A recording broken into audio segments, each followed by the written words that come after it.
Hey, what is up everyone? Here's how to connect boards in Monday.com. So for us to get this done, it's actually quite simple and I'm going to show you how to do this. First things first, I'm going to show you the boards that I have here. So we have one for project. So this is going to be for me to basically manage the projects that I have, which tasks are there and which one I'm working. So here is task number one, for example.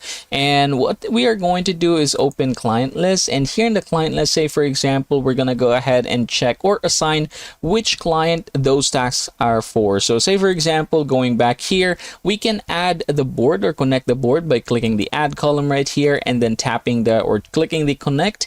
And here we should be able to prompt, or we should receive a prompt to select board. So click that one and then choose client list, because again, this is where we're going to be getting the information from. So we're going to go ahead and choose that over there.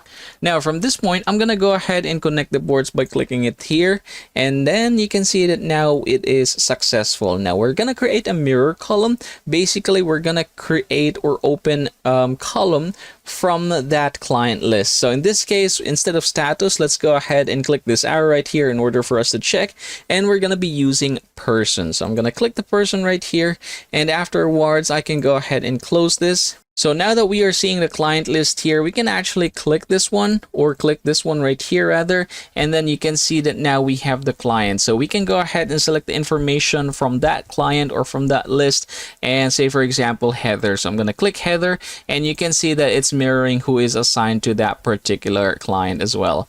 And yeah, that is actually how easy it is to connect boards in Monday.com.